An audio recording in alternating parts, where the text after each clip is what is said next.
Evolutionary.org, episode 607. Today we're going to do an update 2024. We're going to talk about Trenbolone, Cardarine GW, and Cardio Revisited. This is going to be a really good one.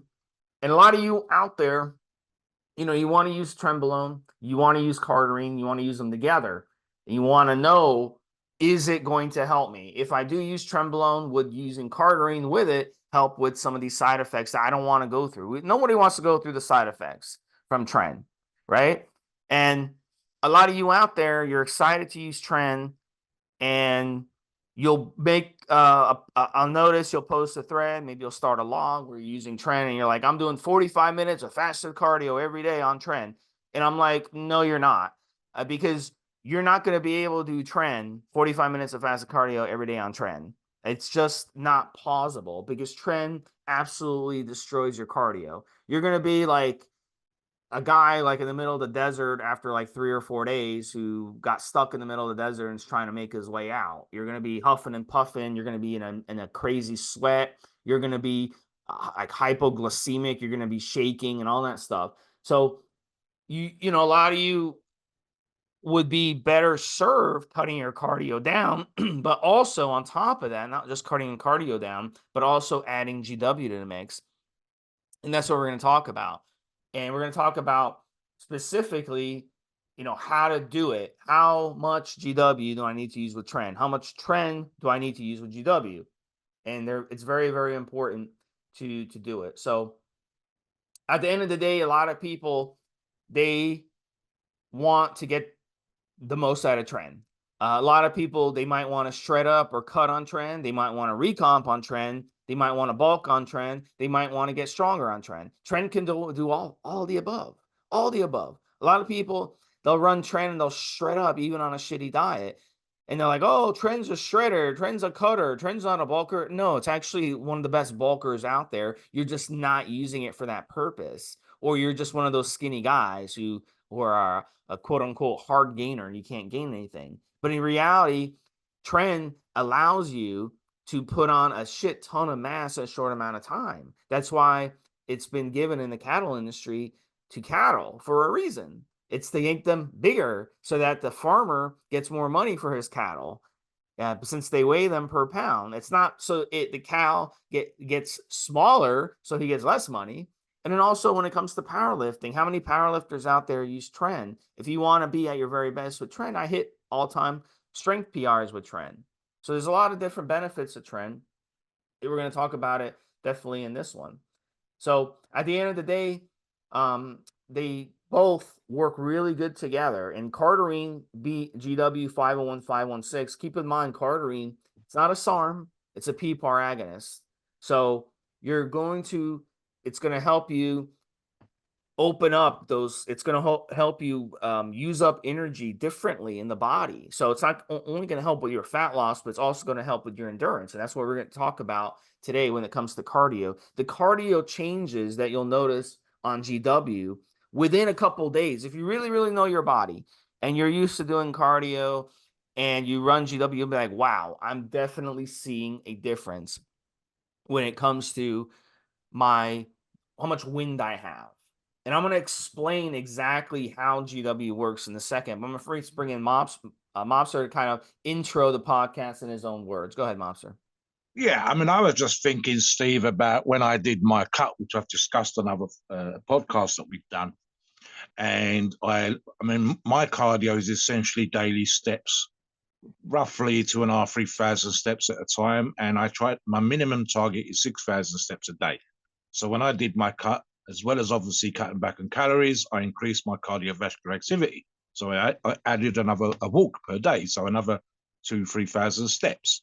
And we're not talking about huge, great drops in calorific intake, but we were talking about certain cleaner diet and some less calories. And I have to say, Steve, I'm not out there running up and down the side of a mountain, running around a football pitch, running around a track or whatever else. I'm just out for a quote unquote brisk walk that shouldn't really fuck me up or whatever else. And I was using a very low dose of Tren. I am well aware of the side effects, how I ought to be after doing this podcast with ourselves for this length of time. And to use a phrase that we use here in a day, Steve, So the second walk, never mind the third walk, I was hanging. It was just not a pleasant experience. I'm not going out there to look at the birds and the bees and the flowers and smell the fresh air. I'm just going out there to do the work that needs to be done. And it literally that kind of pleasure, which was not, it just wasn't fun at all. But it needed to be done. I needed to burn the calories and so on. And the reality of the situation when it comes to Tren is it's immensely effective. But as I've also said on other shows, the more muscle you put on quickly, the greater the anabolic effect that a drug has on your body, the more likely that the side effects are going to be just as potent. You do not have, and there is no such thing really, realistically. If you want to burn fat and add muscle and do all the great things that we're really looking for when we go to the gym, and it happens quickly, the medication, the performance enhancing drug you're going to use will have side effects. Anything else is, for want of a better phrase, mild by comparison. And there are obviously easier ways to put on less muscle. D-Bowl gives you a pleasant experience. Anavar gives you horrendous pumps, but it's great for strength. We know other drugs that dry you out, and so on and so forth. But when it comes to, for want of a better phrase, it's like turbocharging your body. And I use this analogy before when I talk about driving your car around. If you've got a little 1 liter, 1000cc car, and you get one of the biggest motherfucking turbos out there, something that's in a really, really high-end sports car with loads of compression, and you stick it in your little 1000cc car, which is not a sports car, and you drive around, tell me it's going to go faster. It's going to be making all those lovely turbo noises. But the reality of the situation is that the car is not set up and is nowhere near ready for it to have this huge, great turbo in and to be having all this extra power.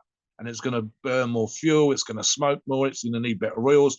Basically, anytime you do that, Steve, as you know, if you know anything about cars, you end up with doing a bunch of other things to the car just to get the car ready for this huge turbo, just to allow it to accommodate the extra power and the speed, etc., and a much greater performance.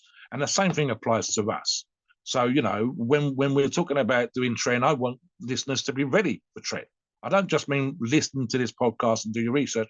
I mean physically ready, that you anticipate these side effects that you're going to have and you prepare, you get ready. For example, Steve, we've had members on the forum, and some, unfortunately, are overweight and they're looking to get into shape.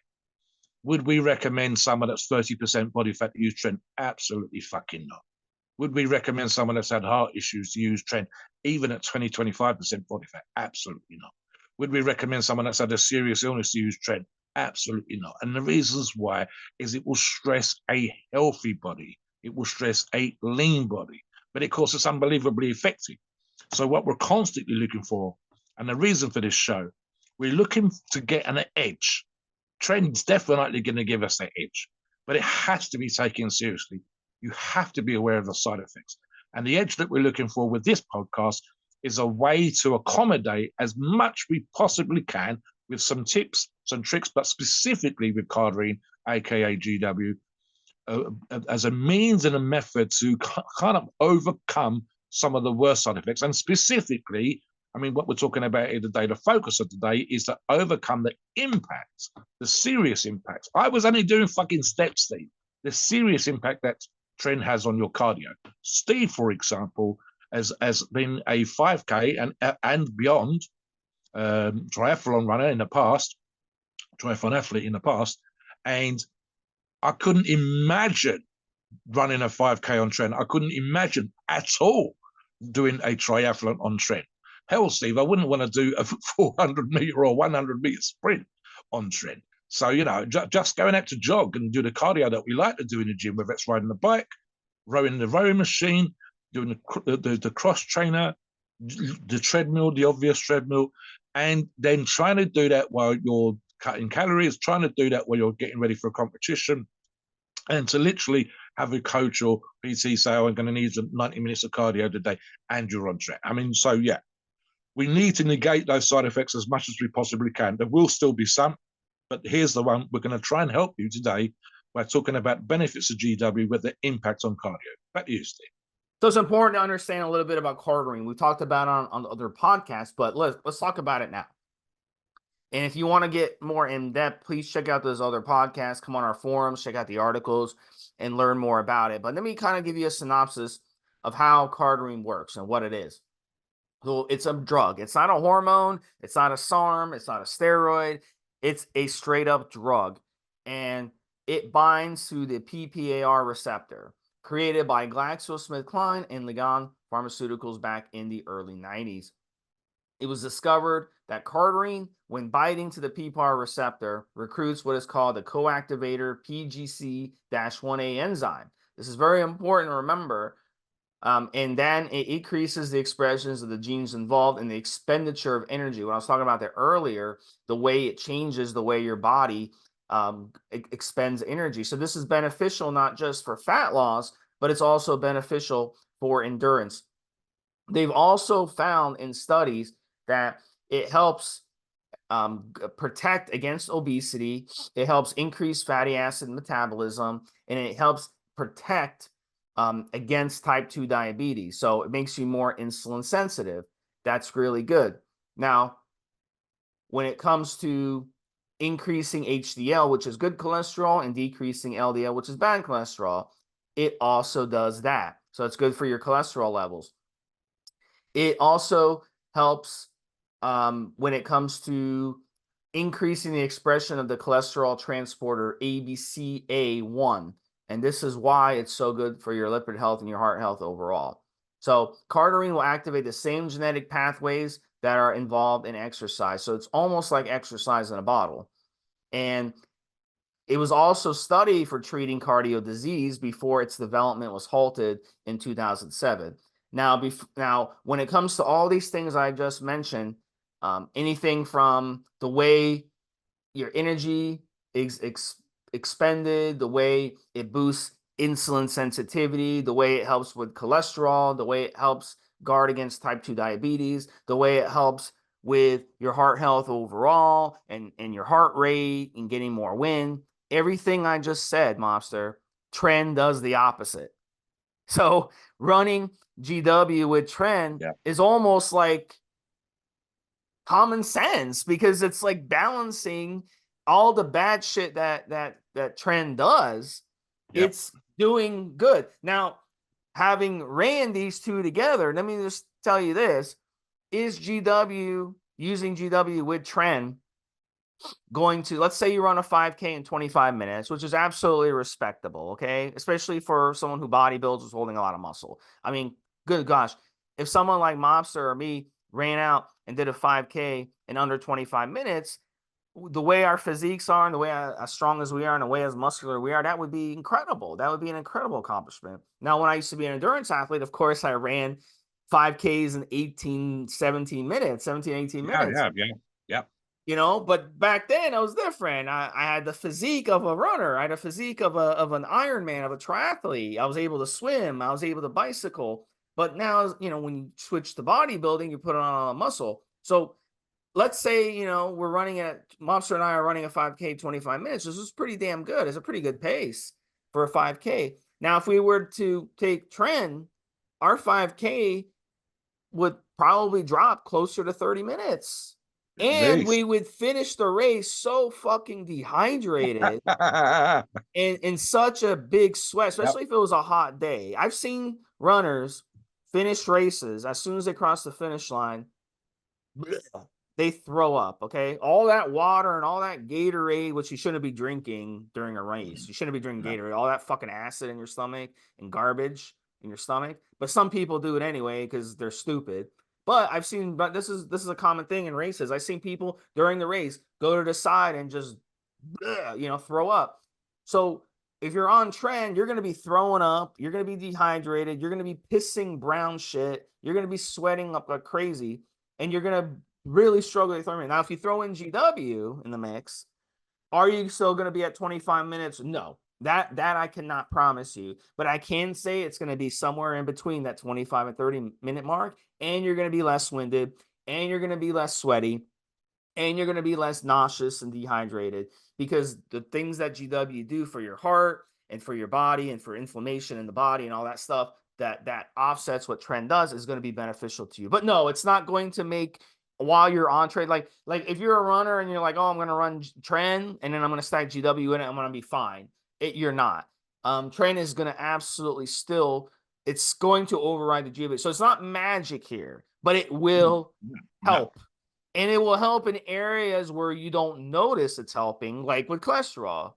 And when was the last time you guys listening out there, you guys and gals have got your cholesterol tested? Maybe, well, oh, Steve, I did it a year ago or 2 years ago, 3 years ago. A lot can change in a year. Your cholesterol levels can change. So these are things we don't notice. It's not that easy to strap a blood pressure monitor and test your blood pressure as it is your cholesterol. Blood pressure is easy to test. Heart rate's easy to test. Apple Watch, you can test your heart rate all the time on an Apple Watch.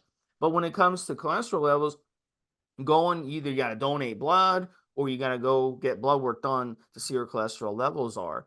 So a lot of people don't follow it. So a lot of hidden things while you're on Tren go wrong that you're not able to see or even feel.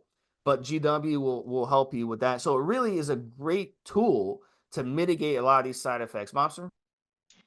Yeah.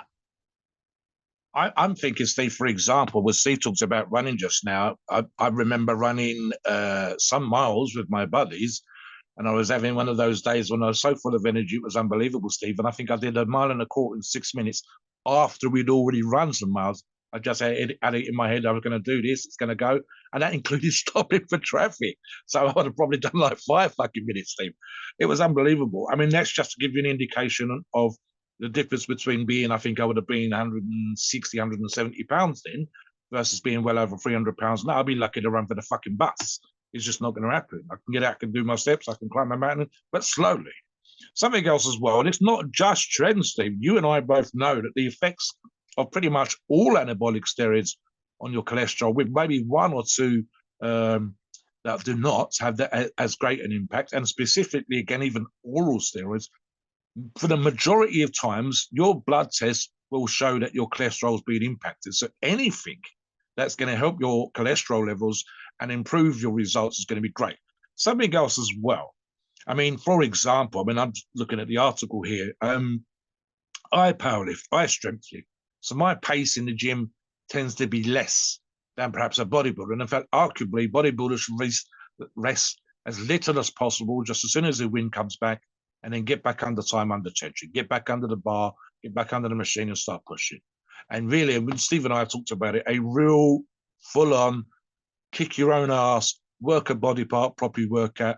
Science says 45, 50 minutes, right? So anything that, again, reduces, for want of a better phrase, your wind, in other words, you recover quicker and improves that time so you can get back to the bar, machine, whatever, quicker, has to be a bonus. And this is a thing. I mean, look, right? Not every listener is going to have a disadvantage. I think Steve has in the past. I'm going to say that I have in the past. I'm going to come in from both facets. I have been as fit as fuck back in the day, so I know how that feels. And equally, I've been as strong as fuck. I'm arguably strong as fuck right now, as Steve knows, just from stuff I was doing yesterday. So I know how that feels. Therefore, and something that Steve touched upon at the beginning of the show, being aware of the levels that I've managed to be at with fitness and the levels I've managed to be at and am at with strength gives me a kind of awareness of the impact of stuff on my body. Am I ill? Am I slow? Am I more winded? And so on and so forth. So we absolutely want to look for something that's going to give us an edge. And here's another thing, and I've touched on this in other shows. In order for us to put on muscle, we have to stress our bodies as hard as we possibly can. And to be perfectly honest, drugs or no drugs, that place, the way that you need to really make that shit happen and make it happen quick and effectively, is a dark place. It's a hard place. It's uncomfortable, right? And then to add training to that mix, just going to add to that level of discomfort. And again, especially if you're more physically self-aware. Is that an ache or pain? Is that a pump? Have I got cramp? Have I torn a muscle? All these kind of things. We've had people come on a forum when they've been using Anavar, Steve, and they're convinced they got liver issues. And you go, no, that's just your lower back pumped the fuck. And you need to go out and get yourself some taurine. And just because they've never had that experience before, but we have. We know what a massive muscle back spasm feels like, and we know what the horrendous VAR pumps feel like. And for those of you that have never used Tren, I actually think they're going to have an advantage here, Steve, because there's a lot of listeners that will have used Tren and not used Cardarine. And then to then have to, so I wish I'd used it before, versus the listener that's going to be new to Tren and use Cardarine from the get-go is going to have such an advantage here. I mean, look, bottom line with any of this kind of stuff is really going to come down to I almost want people to experience the bad just to get an idea of just how effective this stuff is, because it's going to be a night and day difference. Let me throw in one tip here that would help you a lot. It can be very, very difficult to be truly self-analytical when it comes to training. Is that food last night make me feel good, or am I still hungry? It's hard sometimes for us to see ourselves in the mirror as other people see us. And the same thing applies. Am I training too hard, and so on? So we encourage people constantly to keep logs. Dorian Yates was famous for having every single training diary he had from his first Mr. Olympia to his last, and writing down everything, literally how he felt, what he ate, the amount of cardio that he did, every single set, every single rep. And I think I've actually got a PDF on my computer here, Steve. You can't get it as a hard copy, unfortunately, where you can find pages from his diaries. And when you do that, you start to notice the difference between, well, I did this thing and I still haven't recovered. Did I overdo it? I ate this thing last night and I was full of energy this morning. That's good. Let's keep that in my diet. And so on. So when it comes to Tren, it's an argument made sometimes, and this is all steroids, so never mind Tren. You can sometimes feel like you're full of energy one day, and is that this drug that I took, or is that just simply that my training's been really effective? The thing for those of us that have used Tren and have that self-awareness is we are well aware. I've had both my personal experience, I've talked about the experiences of world's strongest man, strongman type competitors who've taken Tren and how much they were sweating, they're struggling with the sleep. We've seen multiple people talk about the Tren cough. Literally, they've given themselves an injection and they're almost sort of letting some of it, the toxins out of their body. We've talked about the toxic effects that people feel like when they're on Tren, and yet at the same time, Tren has an enormous number of fans who absolutely love it because they can feel it working, whether that's even a toxicity, but they can feel it working. And we've even discussed on this shows that we've done here, people that ate crap, burgers and fries and all the rest of it, and still got into some kind of shape, which would have been vastly improved. When we do this podcast, we're trying to give you the best information we possibly can. And I'm specifically thinking of here today is your results would be better if your diet was better. Your results would be better if you prepared for the fact that you was going to use Tren and did more cardio in the run-up to beginning the cycle so that you went into the cycle fitter. Your results would be better if, for example, you got leaner before you start, because the bigger, higher amounts of body fat you carry, the worse the side effects are going to be. So we say, let's get those things off the table first. Let's get them out of the way. Let's get you into a bit better shape. Let's have your cardio improved before you start. And it's still going to have an impact. So then we come in. Look, guys, if you had a fucking headache, we're going to tell you to take a painkiller. We're going to tell you to hydrate. And the first thing you can do is hydrate and not need a painkiller. You might just be dehydrated and have a headache for that reason. When you're on Tren, there's a bunch of reasons why you get that side effect. We can negate some of those, like having that glass of water for headache, and then we can bring in the painkiller. In this case, we can bring in Cardarine, and we can say, look, it's going to enable you to push harder in the gym when your body doesn't want to. It's going to enable you to recover quicker in the gym when your body would otherwise even be more fucked and take longer to recover. It's going to enable you, and this is a great double whammy here, Steve, with the Tren, with its nutrient partitioning, helping you get leaner, and then Cardarine helping you get leaner. I'd love to see a comparison between someone that used Tren and got in shape and someone that used Tren and Cardarine and got in shape. And in my mind, I'm thinking we're looking at another couple of % here in terms of them being leaner overall by running a cycle, running the combinations together. An obvious example here, Steve, before I bring you back in again, and it's something that we talk about on the shows a lot, is dose. And we're going to specify, obviously, Cardarine pretty much 20 milligrams every single motherfucking time. It is the most effective dose that we've seen for anybody, anywhere, regardless of whether it's Tren or not. But what I will say when it comes to Tren, of course, is dose dependent. The more Tren you take, the higher your body fat, etc., the worse the side effects. So again, you can help yourself negate some of those side effects in combination here with the GW by lowering the fucking dose, motherfuckers. Certainly, I don't think Steve and I have done any show where we've gone, yeah, take a gram. We nearly always said somewhere between 250 and 300 grams, maybe a little bit higher for one or two of you. That's an affinity for it, and especially if you've had some experience. Again, maybe the one or two of you that are already lean and just want to get that super last bit of polish for a competition and for short periods of time. Obviously, again, Steve, things like, and this would apply to GW for that matter, running the both the ingredients, the both products for shorter periods of time. So, for example, I can't see me recommending anybody run Tren for 16, 20 weeks, 30 fucking weeks. Just not going to happen. Other podcasts might, but we're not. So what we're definitely looking for with this show is to have you do things as an effective and quote unquote safe way as possible. One more thing, and this applies to the cardio again. We know it has an impact. We know that the GW will help you. And I can imagine for some of you, it's so goddamn bad, it's almost impossible. But this is part of that particular process where I would turn around and say to you, I know it's hard. I know it's on the dieting side, the training side, the cardio side, but I still want you to go out and get some. I still want you to go out and do what the fuck you can versus not doing anything because it's so goddamn hard, Mobster. I don't know if I can do it. Motherfucker, if you want to get into shape, if you want to be the absolute best you possibly can be, I'm going to get you to go out and do that shit, even if I have to sit behind you on a fucking horse and hit you with a whip. I mean, I'm just using that as a sort of metaphorical analogy, but you need to still do that. If you can't go out and run the 5Ks, go out and run a 3K. If you can't go to 80% or 90%, you was absolutely killing it before on the bike, then ride it at 60%. Try it as best you possibly can, although I understand how fucking hard it is to keep some level input. Look at this way, Steve. I would hate for you to stop doing cardio the whole time you're running Tren, even with GW, and then be terribly out of condition when you came off cycle and have to work twice as hard to get back into shape. So there's definitely a knuckle down, get your shit done part here.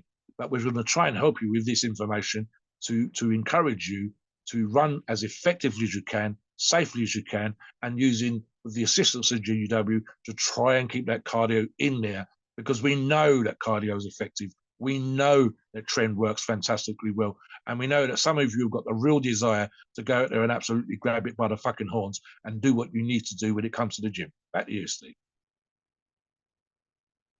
So how do we do it? Now, here's the thing with GW, consistent dosage is going to be usually 20 milligrams for most people, but some of you can get away with 10 milligrams. When it comes to Tren, the more Tren you use and the longer you use it, the more the side effects will build up. That's what I found from experiencing it. So the first couple of weeks, you're like, it's okay. By week 3, it kind of starts getting annoying. By week 4, by week 5, then by week 6, week 7, you're like, man, I hate this shit. I hate this shit. I hate these side effects. And I hate not having wind. I hate not having, the endurance, and my cardio is getting beat down. So, I recommend taking the GW either from week 1 or like you can start taking it week 2, week 3 if you want to kind of conserve it. Or even better, you could start using the GW ahead of the Tren. Start using the GW for like 4 weeks, then get on your Tren cycle, continue the GW. Yep. So that's another option. GW is not suppressive, so you can use it before the Tren, during the Tren, after the Tren, and it's not going to affect anything. But it is a drug, so you never want to exceed 12 or 16 weeks of GW without taking some time off. Again, remember, it's a drug, just like any drug, and we're using a PED dosage of drugs. So, that's basically how I'd recommend using it. So at the end of the day, it's a must use. If you want to offset a lot of these side effects, GW is a must use with Tren.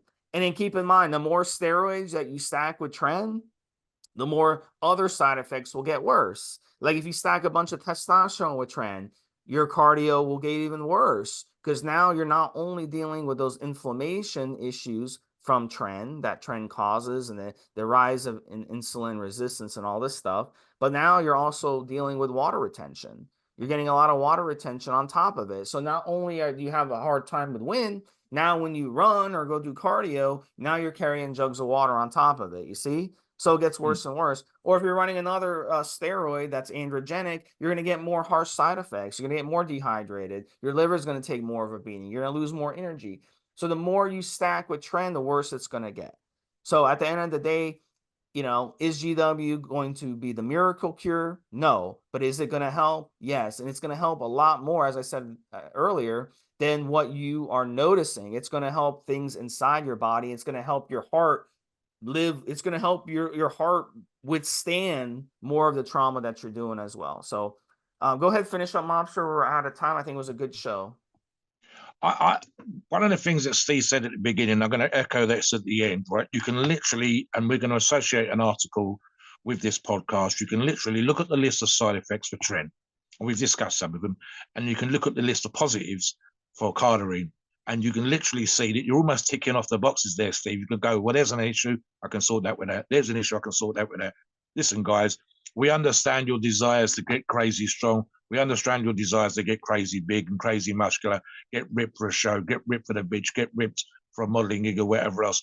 And we know that some of you are going to go out there and do what you need to do to get into shape. And we understand that passion completely.